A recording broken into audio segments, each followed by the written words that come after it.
What gets in the way of companies being ethical?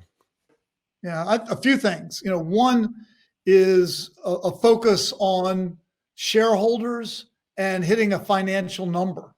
Mm, When you put a number up on the wall and an executive walks around and says, we are going to hit this number no matter what, that gives people, I think, permission or even fear of losing their job if they don't do it. And they end up with a Volkswagen emissions scandal, for example, right. or Novartis with their recent troubles, or even eBay.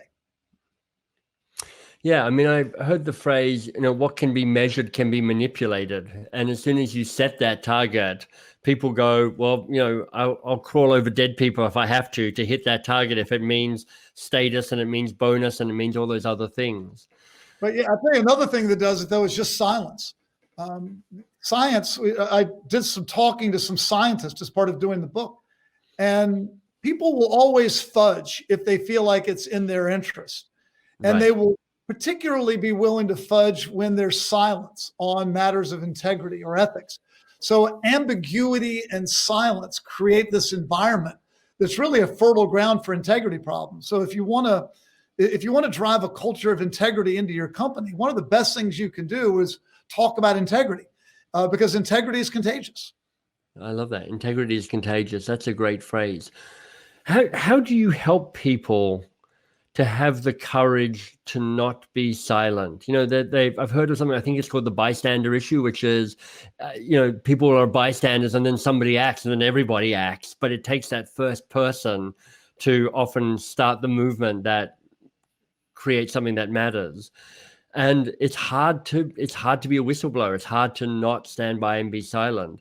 I'm curious to know how at Airbnb and in other places you've cultivated a courage to not be silent. Well, you need leaders to model the behavior. And that was something we specifically talked about.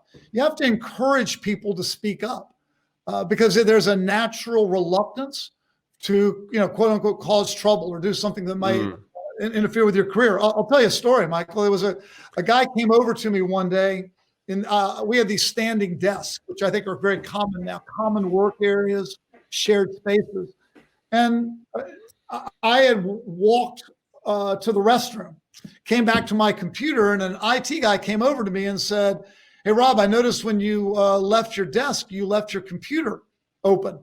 You didn't close your computer down." And I thought about it for a minute, and he was right. I had done it. It was only a few minutes. And of course, the natural reaction is, what are you talking about? We're in a locked, secure building. It was only for a couple of minutes.